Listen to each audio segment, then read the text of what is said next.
आज अपने गुरु का जन्म दिवस मना रहे हैं। गुरु का न जन्म होता है न गुरु कभी मरता है। गुरु अजर अमर अविनाशी है। गुरु सत्ता है, गुरु प्रेम है, गुरु ज्ञान है। तो न ज्ञान मरता है न प्रेम मरता है। कबीरदास जी कहते हैं हम न मरी हैं, मरी है संसारा, हमको मिला जियावन हारा। हरि मरे तो हम मरें, हरि ना मरे तो हमको मरे। तो गुरु क्या है? गुरु तो हरि को भी पैदा करने वाला है। तो गुरु ना जन्म लेता है ना मरता है, लेकिन ये शिष्य एक औपचारिक रूप से अपना आभार प्रकट करने के लिए,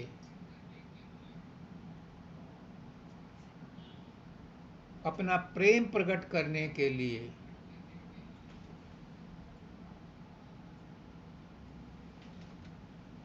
अपना एहसान प्रकट करने के लिए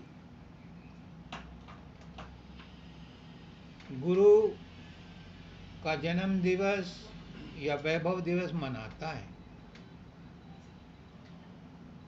केवल श्रद्धा सुमन अर्पण करने के लिए बहाना चाहिए। एक भजन है कि सत्संग तो एक बहाना है, तेरा मेरा मिलना तो बहुत पुराना, तेरा मेरा रिश्ता पुराना है। तो हम गुरु से अपना रिश्ता पुराना निभाने के लिए सत्संग में आते हैं, क्योंकि हमारा रिश्ता पुराना है। और कितना पुराना है? जन्म जन्मांतरों का है। हरे पुष्करनाथ जी कहते हैं हरे का गुरु पहले से तय है। आप ये नहीं कह सकते कि चलते फिरते आदमी को गुरु जो है अपना शिष्य बना लेगा, नहीं। पुष्करनाथ जी का जो एक एक शब्द है वो एक एक मंत्र के बराबर है। उनकी कदर नहीं की किसी ने, क्योंकि वो सिंपल भाषा में अपनी बात कहते थे। जो लच्छेदार भाषा में घुमा फिरा करके कहता है उसको कहते हैं बड़ा प्रकांड पंडित है। तो वो प्रकांड पंडित हो सकता है, वो वाचक ज्ञानी हो सकता है, लेकिन आत्मा का ज्ञान उसको नहीं हो सकता। और आत्मा का ज्ञान शब्दों में नहीं होता। आत्मा की वाणी नहीं है, और जिस वाणी से हम बोलते हैं इसको अनुभव नहीं है। तो सदगुरु क्या करता है? सदगुरु अकथ को कह देता है, अलग को लखा देता है। और वही काम पुष्करनाथ जी करते हैं, अभी भी करते हैं, वही कराते हैं। करे करावे आप पे आप। हम दूसरों को तो कहते हैं कि सब परमात्मा का करना वो धरना है, उसी पर विश्वास रखो, और खुद अपने आप कह देते हैं कि ये मैंने किया, मैंने सत्संग दिया। गलत। मैं कौन हूँ सत्संग देने वाला? कोई भी कौन है सत्संग देने वाला? जो गुरु किसी से करवाना चाहता है, कहलवाना चाहता है, वैसे ही परिस्थितियां पैदा करता है, उसके अंदर वैसे ही विचार भरता है। विचार कौन भरता है? वो गुरु ही भरता है, क्योंकि गुरु ही ज्ञान है। और जिसका आत्मज्ञान ने जिसने आत्मज्ञान की पुस्तक पढ़ ली, उसे कोई और पुस्तक पढ़ने की जरूरत नहीं है। पुष्करनाथ जी महाराज ने आत्मज्ञान की पुस्तक पढ़ी थी। वो कहते थे, उनके गुरु ने भी कहा और गुरु के गुरु ने भी कहा कि ये पैदाइशी संत हैं। और उन्होंने, मैंने 2 लाइन की बात बताई थी कि वो पैदाइशी संत हैं, उन्हें पढ़ने की भी जरूरत नहीं पड़ी, ABCD नहीं पढ़ी उन्होंने। पुष्करनाथ जी खुद कहते थे कि आइंस्टीन जैसा वैज्ञानिक और जो दूसरे वैज्ञानिक हुए हैं, जब कभी भी वो दूसरा जन्म लेंगे तो ABCD दोबारा से पढ़नी पड़ेगी। लेकिन आत्मज्ञान जिसने सीख लिया, उसकी अगली पढ़ाई अगले जन्म में वहीं से होगी जहाँ से उसने छोड़ी थी। तो वो पैदाइशी संत थे। पंडित दयाल जी महाराज ने कहा है जब इनकी बीवी ने उनसे शिकायत की, आपने इनको नाम दान तो दे दिया। ये ना तो कभी साधन अभ्यास करते और ना ही कभी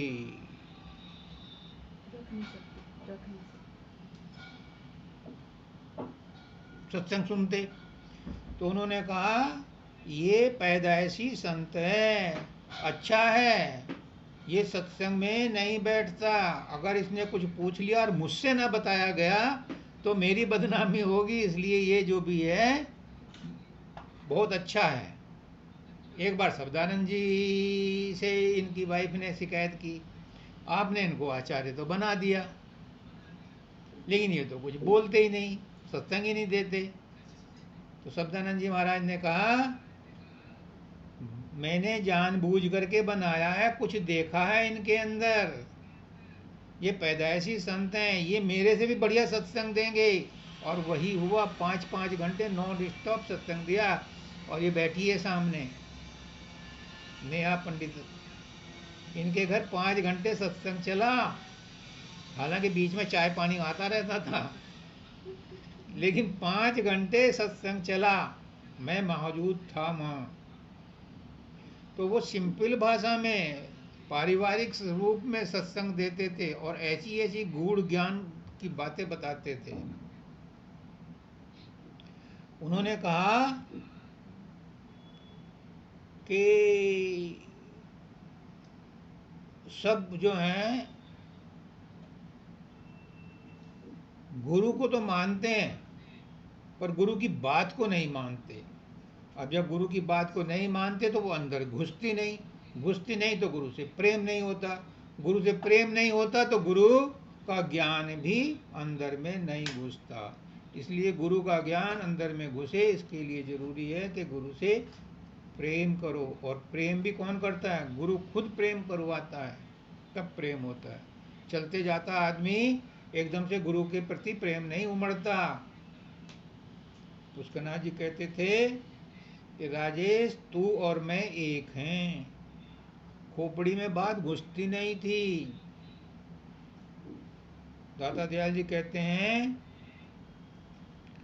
तू अविनाशी अजर अमर है, तू सबका आधारा है, सब रहते हैं तेरे सारे, तू ही सबका सहारा है।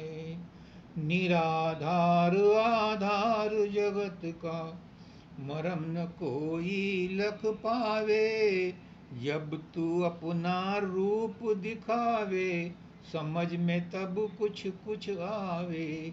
अब पुष्करनाथ जी ने अपना रूप दिखाया तो कुछ कुछ समझ में आ रही है कि राजेश तू और मैं एक हैं। कैसे एक हैं? खुद कहते हैं कैसे एक हैं। शरीर और मन, स्थूल शरीर और सूक्ष्म शरीर तो सबके भिन्न भिन्न हैं और रहेंगे, क्योंकि ये प्रकृति की देन है, ये संसार की देन है। स्थूल शरीर भी प्रकृति की देन है और सूक्ष्म शरीर भी प्रकृति की देन है, तो ये तो भिन्न भिन्न रहेंगे। लेकिन राजेश, जो कारण शरीर और महाकारण है, ये प्रकृति की प्रोडक्ट नहीं है, ये संसार में नहीं मिलती। किसी भी दुकान पे चले जाओ नहीं मिलेगी। ये मालिक की अपनी अंश है, आत्मा, ये सब की एक है, इसको कोई डिफ्रेंशिएट नहीं कर सकता। मेरी आत्मा आपकी आत्मा से अलग नहीं हो सकती, हो ही नहीं सकती। परमात्मा के टुकड़े हो ही नहीं सकते। अगर मैंने कह दिया ये मेरी आत्मा है तो दूसरे की आत्मा हो गई, इसका मतलब 2 आत्मा हो गई, 2 परमात्मा हो गए। ऐसा नहीं हो सकता। वो परमात्मा तो अखंड है, अविभाजित है। इसलिए तू और मैं एक हैं। वो जो कारण शरीर और महाकारण है, वो जो परमात्मा का रूप है, वो अलग अलग नहीं है। किसी की भी आत्मा दूसरी आत्मा से भिन्न हो नहीं सकती। कबीरदास जी कहते हैं, आनुपासक कृतगन तरे न नाम रटन। जो परमात्मा को अपने से दूसरा समझता है या दूसरे की आत्मा को अपने आत्मा से भिन्न समझता है, वो परमात्मा के सालोक में भी नहीं पहुंचा। उसने अभी सीढ़ी पर पहले वाले पायदान पर भी पैर नहीं रखा। अध्यात्म की शिक्षा में सबसे पहले अपने आप को भुलाना पड़ता है, अपनी हस्ती को मिटाना पड़ता है, तब अध्यात्म में पैर रखा जाता है, एडमिशन होता है। पुष्करनाथ जी कहते थे, जो नाम गुरु देता है ये तो एडमिशन है, नाम तो असली कुछ और ही है, वो छीनना पड़ता है, उसकी तो मेहनत करनी पड़ती है, वो तो गुरु से सीना बसीना बैठ करके डिस्कस करके छीनना पड़ता है। वो नाम स्वामी जी महाराज कहते हैं, ये ढूंढे त्रिलोकी माई, नाम रहे चौथे पद माई। वो नाम गुरु के पास है, और उस नाम को गुरु उसी को देता है जो उससे प्यार करता है। मुझे कहते थे, राजेश तू और मैं एक हैं। वो बार बार कहते थे। क्यों? वो ये कहते थे कि तू शरीर और मन से ऊपर उठ जा, सूक्ष्म शरीर और स्थूल शरीर से ऊपर उठ जा। एक दिन सत्संग में कहा, ऊपर उठने का मतलब ये नहीं कि स्प्रिंग लगा के उठ जा। ऊपर उठने का मतलब है कि संसार को भूल जा, शरीर को भूल जा, मन के विचारों को भूल जा। उसके बाद क्या बचेगा? मन की शांति। क्योंकि मन में विचार उठने बंद हो जाएंगे, शरीर में हलचल बंद हो जाएगी, तो क्या होगा? जब गाड़ी बंद हो गई तो पहिए भी चलने बंद हो गए, इंजन भी चलना बंद हो गया, तो क्या होगा? वहाँ शांति आएगी, और उसी शांति में क्या होगा? परमात्मा ही शांति है। हम शांति, बार बार कहते थे, हम शांति के भंडार से आए हैं। तभी तो कहते हैं कि जब कई सत्संगों में कहते थे कि जब कभी तुम परेशान होते हो तो कह देते हो, जरा मुझे अकेला छोड़ दो, शांति लेने दो। वो शांति क्यों याद आ रही है? क्योंकि हम शांति के भंडार से आए हैं। परमात्मा शांति का भंडार है। उस शांति के भंडार में हम शांत ही थे। अशांत तो हम संसार में आकर के, संसार को पकड़ के, शरीर को जान करके, शरीर से संबंधित वस्तुओं को अपना मान करके अशांत हो गए। इसलिए मन की शांति ही हमारा परम लक्ष्य है। जिसको मन की शांति मिल जाती है उसे परमात्मा मिल जाता है, क्योंकि परमात्मा परम शांति का स्रोत है। वो कहते थे कई बार कि silence in the beginning, silence in the end. हम शांति के भंडार से आए थे। बीच में आकर के चलो कोई बात नहीं, अगर अशांत हो गए, हमें संसार में फंसना पड़ गया, तो भूल जाओ इसे, लास्ट में फिर शांति में आ जाओ, तो तुम परमात्मा के पास ही पहुंचोगे। लेकिन ये कब होगा? ये अकेले से नहीं हो सकता। इसके लिए गुरु को साथ लेना पड़ेगा। गुरु को साथ कैसे लोगे? गुरु से प्रेम करना पड़ेगा, और प्रेम करने के लिए गुरु की कोई बात मन में विचार कर लो, वो तुम्हें छू जाएगी, तो फिर तुम्हें गुरु से प्यार हो जाएगा। वो कहते थे कि प्रेम ही परमात्मा है, और परमात्मा ही प्रेम है। जब तुम गुरु से प्रेम करोगे तो गुरु परमात्मा है, तो तुम किससे प्रेम करोगे? परमात्मा से। तो तुम्हारा प्रेम क्या हो जाएगा? परमात्मा से प्रेम हो जाएगा। तुम परमात्मा से जुड़ जाओगे। कितनी गूढ़ बात, कितने सरल शब्दों में कह गए, लेकिन किसी के पल्ले नहीं पड़ी। वो कहते ऐसे भी कोई परमात्मा मिलता है? हाँ, नहीं मिलता। पौड़ी पौड़ी चढ़ते जाओ, जय माता की करते जाओ। वो सोचते हैं उसी में परमात्मा मिलता है, लेकिन अगर परमात्मा उसमें मिलता है तो इसमें भी मिलता है, और अगर इसमें नहीं मिलेगा तो पौड़ी पौड़ी चढ़ने में भी नहीं मिलेगा। तो क्यों इतनी मशक्कत करते हो, क्यों इतनी जिद्दोजहद करते हो, क्यों इतनी मेहनत करते हो? गुरु ने जो आसान रास्ता बताया है उसी पर चल लो।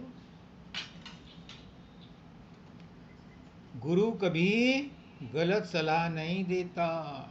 गुरु निस्वार्थ होता है। संसार में कोई किसी से सलाह ले लो, भाई मेरा काम धंधा नहीं चल रहा, मैं क्या करूं, तो वो तरह तरह की बातें बताएंगे, और ऐसी बताएंगे जिसमें उनका भी स्वार्थ सिद्ध होता हो। गुरु ऐसा नहीं बताते। गुरु दिल का साफ होता है। उसे गुरु नहीं भूखा तेरे धन का, उस पर धन है नाम रतन का। वो धनी है नाम का, वो सबको बांटता है, वो दाता है, देता रहता है, लेकिन मांगने वाला कोई सायल आए। फकीर बाबा कहते हैं कि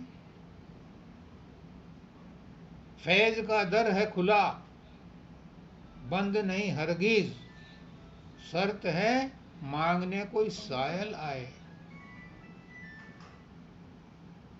बाबा फकीर कहते हैं मांगो मिलेगा।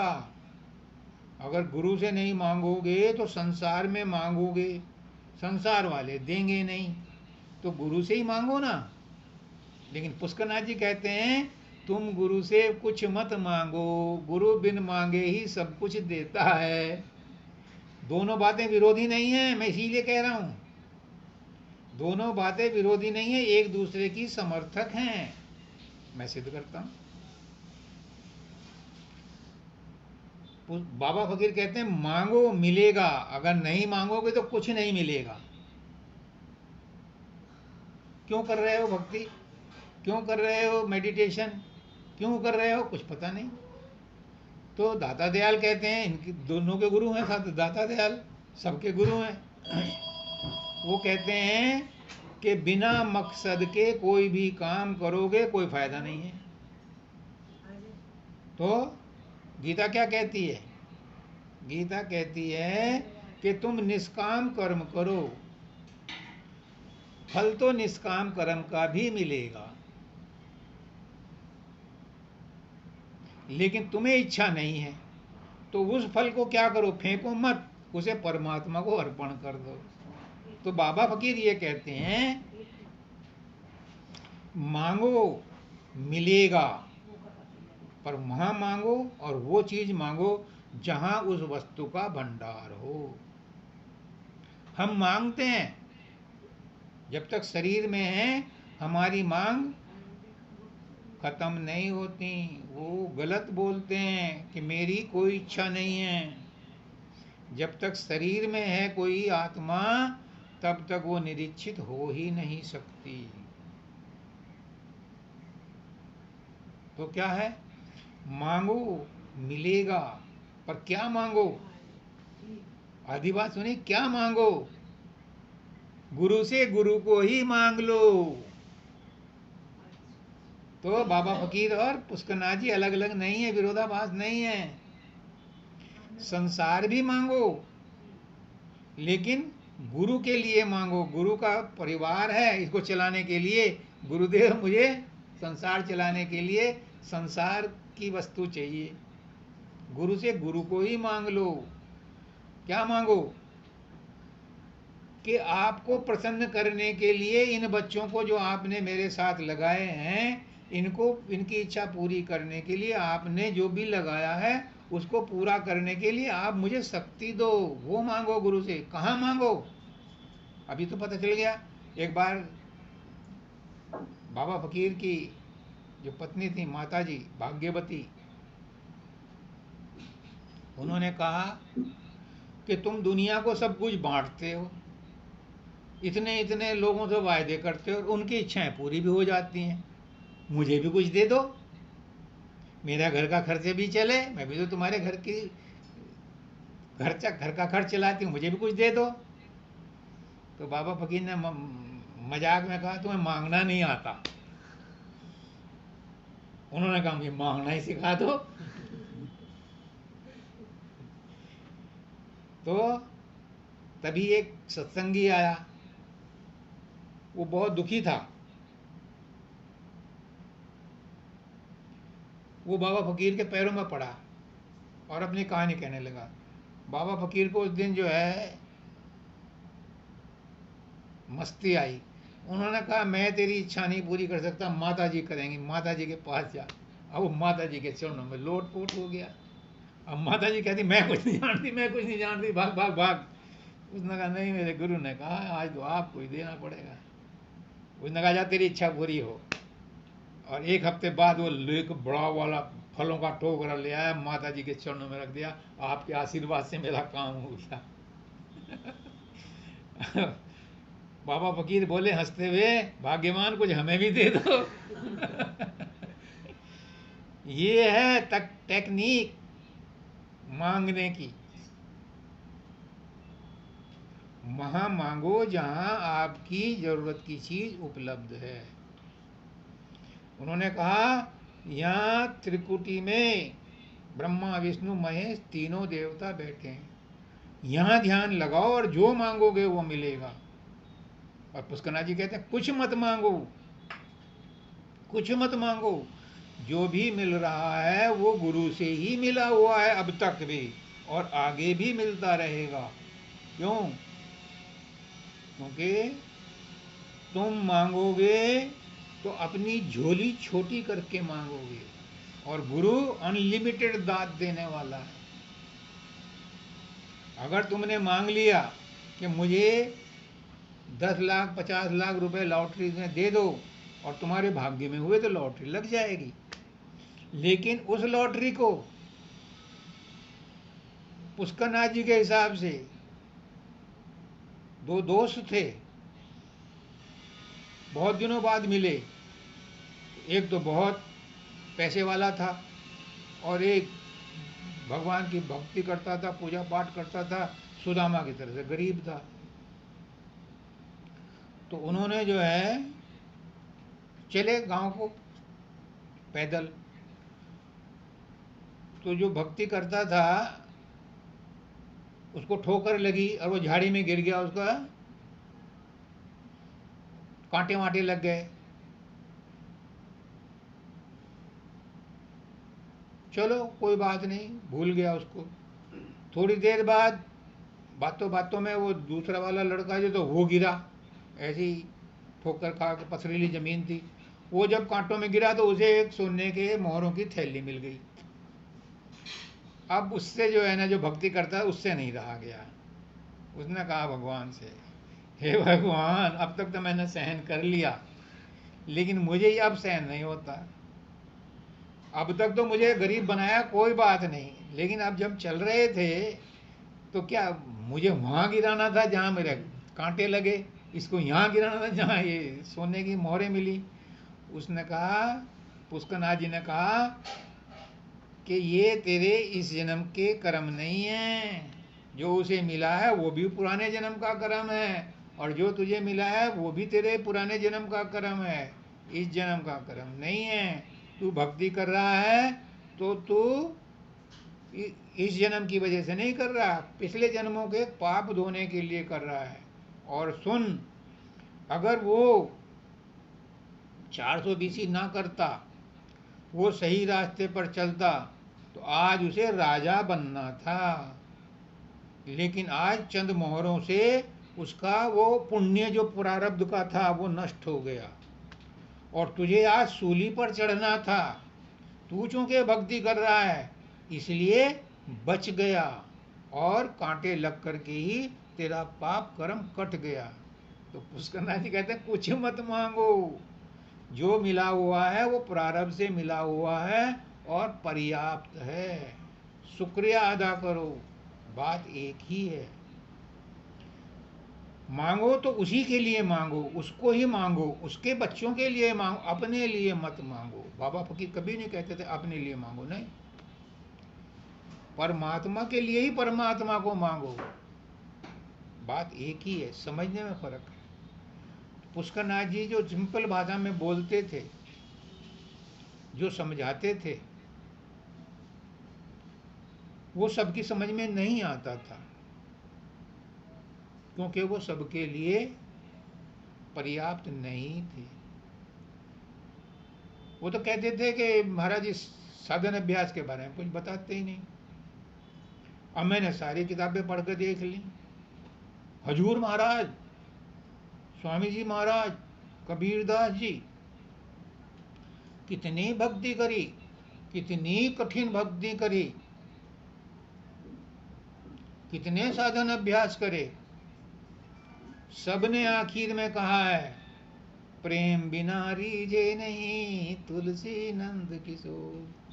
कितना ही शब्द अभ्यास कर लो, कितने ही समाधि ध्यान लगा लो, अगर प्रेम नहीं है तो वो साधन अभ्यास परवान नहीं चढ़ेगा।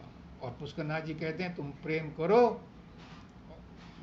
और गुरु 10 कदम बढ़ करके तुम्हारा स्वागत करने को तैयार है। अंत समय में क्या है, वो प्रेम ही काम आता है, प्रेम ही परवान चढ़ता है, क्योंकि प्रेम ही परमात्मा है। परमात्मा को साधन अभ्यास से कोई लेना देना नहीं है।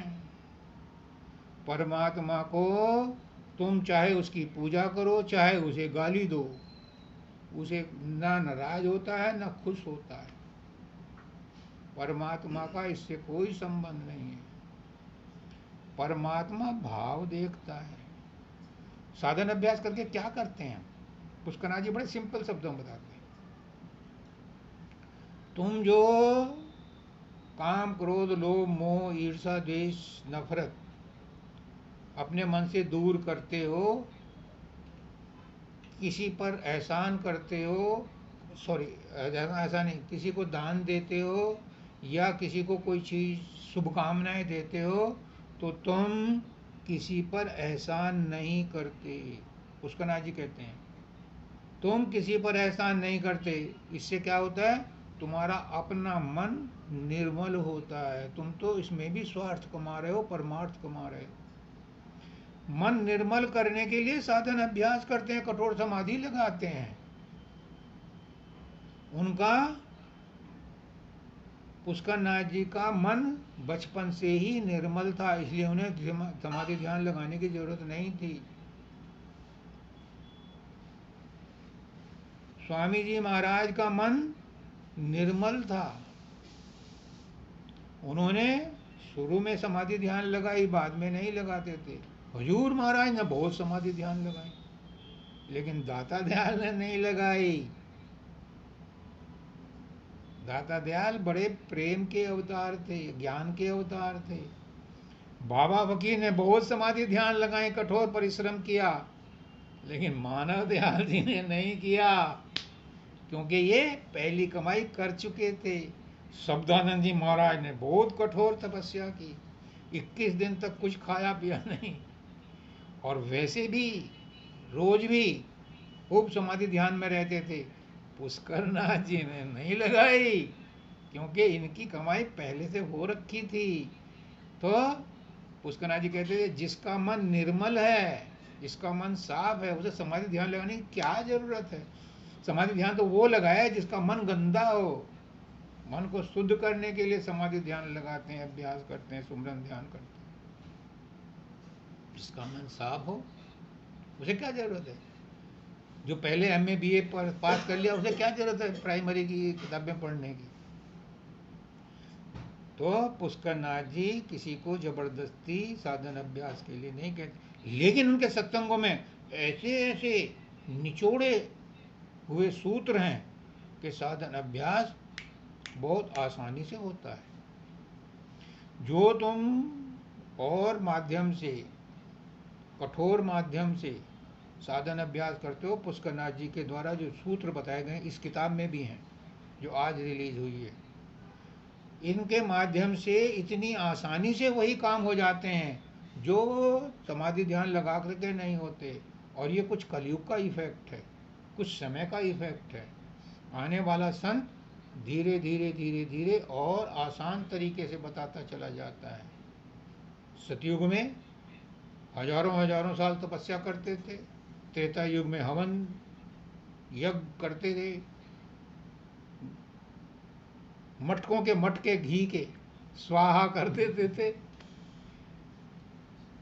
द्वापर में आकर के मूर्ति पूजा शुरू हुई।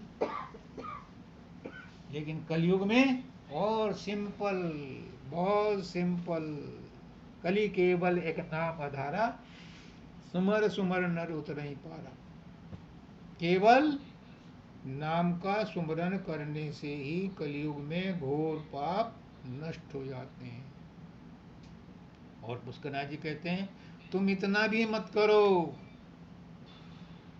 तुम मुझसे प्यार करो, अपनी चिंताएं मुझे दे दो और मैं तुम्हें सबको पार कर दूंगा। कितना सस्ता सौदा है। हींग लगे ना फटकी, रंग चोखा ही चोखा। लेकिन उनकी बात भी किसी के गले नहीं उतरती थी। सब सोचते थे इतनी आसानी से कहाँ मिलता है।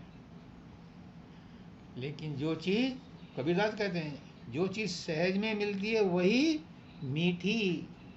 पका हुआ फल ही सहज में, जो पका हुआ फल है वही मीठा होता है। जो पाल दबा कर करते ना मीठा, वो मीठा नहीं होता। आजकल तो मिठाई के लिए इंजेक्शन ठोक रहे हैं, तरबूज में भी, खरबूजे में भी। लेकिन सहज पका सो मीठा हो।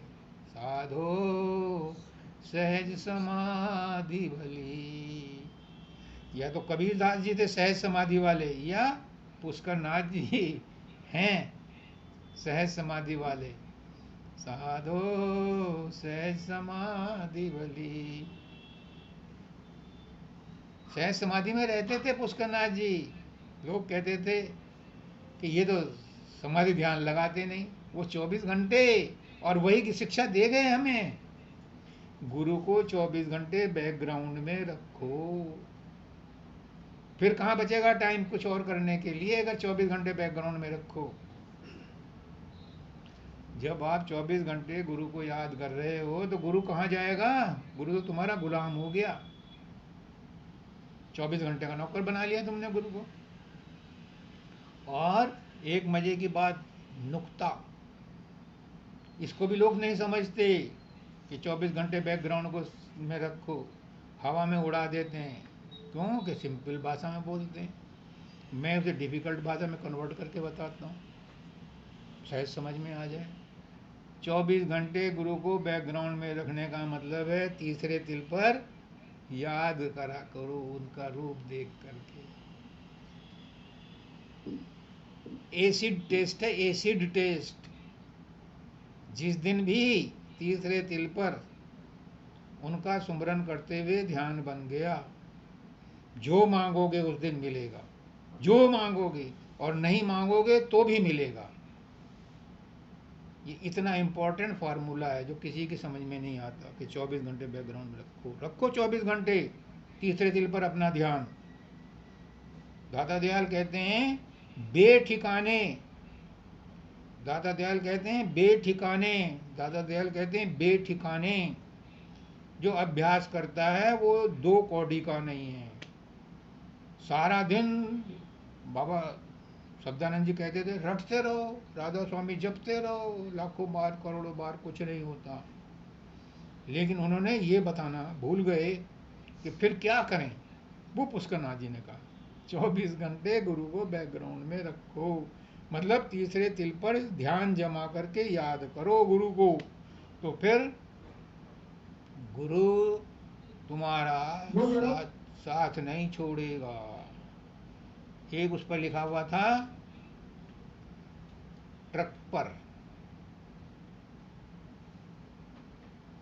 बाबा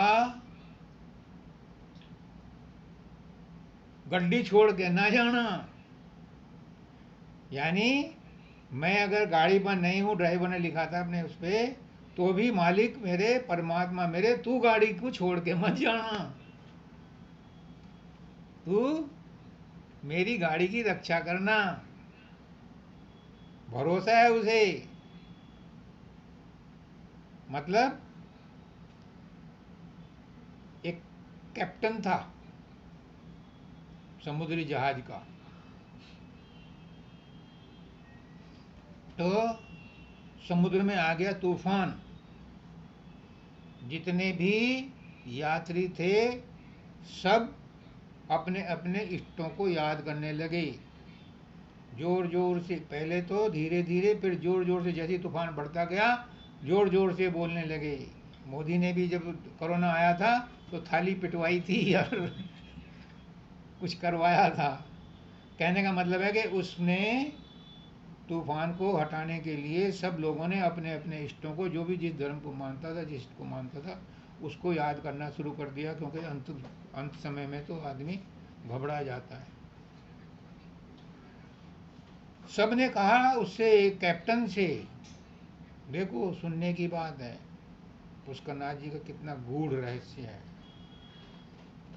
जो थोड़ा बहुत थोड़ी थोड़ी समझ में आती है। जिसको तू अपना रूप दिखावे समझ में तब कुछ आ। कैप्टन से कहा तू क्यों नहीं भगवान की पूजा करता, हम सब तो खतरे में हैं और तू भी खतरे में है।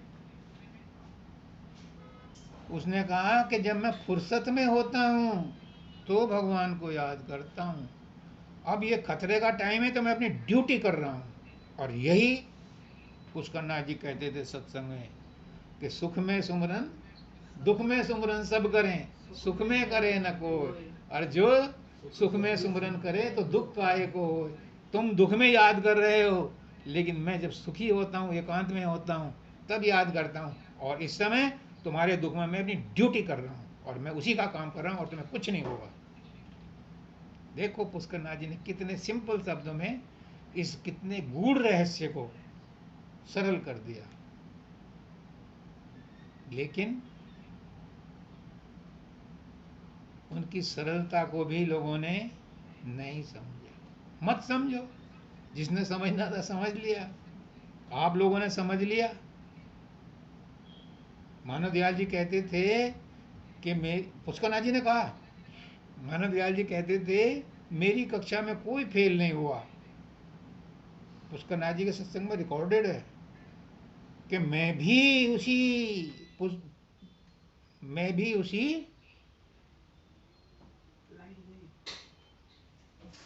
गुरु का चेला हूं। मेरे सत्संग में भी जो जुड़े हुए हैं कोई फेल नहीं होगा। अब इससे ज्यादा और क्या चाहते हो। गुरु ने कितना आपको जो है वो दे दिया, अभयदान, निडर कर दिया।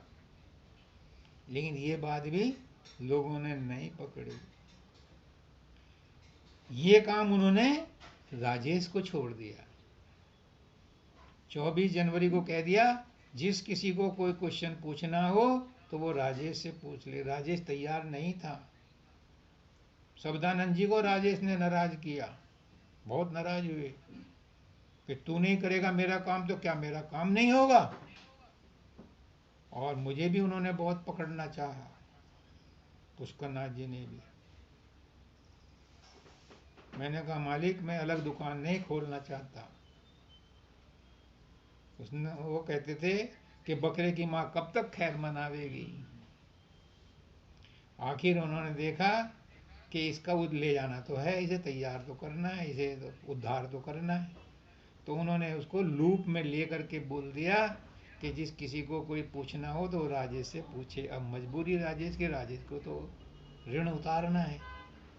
तो जो भी कोई क्वेश्चन पूछता है तो उसका जो है जवाब देने के लिए राजेश को वो ऋण उतारने के लिए गुरु का हुक्म तो मानना पड़ा, क्योंकि गुरु बिना गति नहीं, गुरु बिना ज्ञान नहीं। तो आप सोच रहे मैं आपके लिए कर रहा हूँ?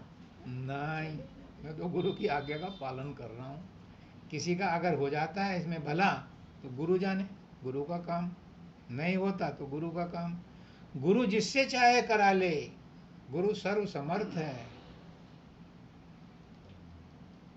क्या गुरु का काम रुक सकता है? कभी नहीं रुक सकता। गुरु कौन है? परमात्मा है। परमात्मा का काम नहीं रुक सकता। परमात्मा का काम परफेक्ट होता है, इंसान का काम ही इम्परफेक्ट होता है, उसी में कमियां होती हैं। गुरु के काम में कोई कमी नहीं होती। गुरु एक से ना चाहेगा दूसरे से करा लेगा। भिखारी तुम्हारे घर मांगने आया, तुम नहीं दोगे तो परमात्मा तो भिखारी को किसी और से दिलवा देगा। लेकिन तुम्हें जो एक मौका मिला था पुण्य कमाने का, उससे तुम चूक गए।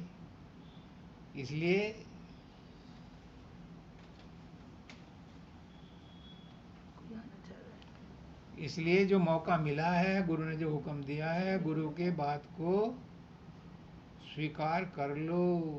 गुरु ने जो हुक्म दिया है उसे बजा लाओ। तुम्हारा भी कल्याण होगा, तुम्हारा ऋण उतर जाएगा। गुरु किसी को हुक्म नहीं देता, क्योंकि उसे पता है,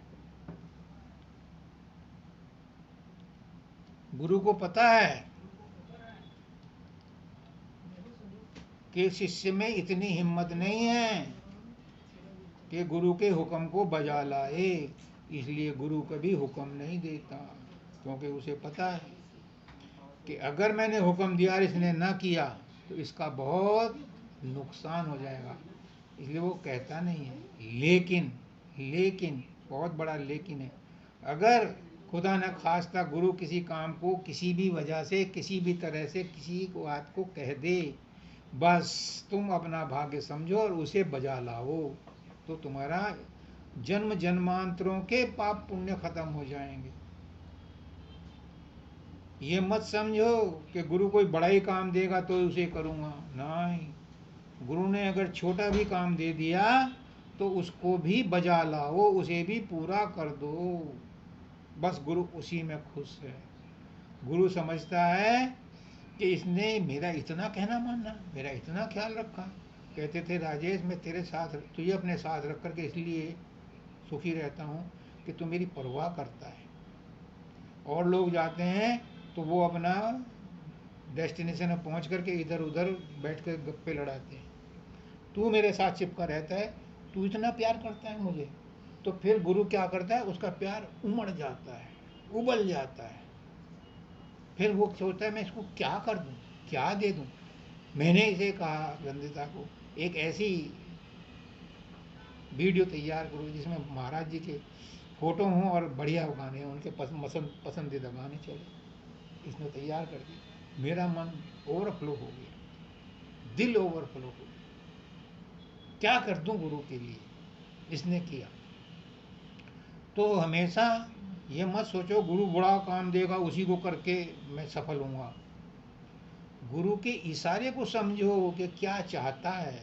अगर तुमने वो कर दिया, गुरु का प्रसन्न होना है मुश्किल। गुरु नित्य इच्छाधारी होता है, लेकिन अगर कोई गुरु को प्रसन्न कर ले तो उसके बाद काल कर्म की चले न बारी। फिर काल कर्म भी उससे झक नहीं मारता, उस सत्संगी से वो सब पीछे हट जाते हैं कि इसके ऊपर तो गुरु का हाथ है। और ये सच्ची बात है, कल्पना नहीं है, ये सच्ची बात है। गुरु को प्रसन्न कोई कोई करता है। कौन करता है? जो गुरु की बात को मान लेता है, गुरु की बात को बजा लाता है। ये था आज का पुष्करनाथ जी के सत्संग का, उनके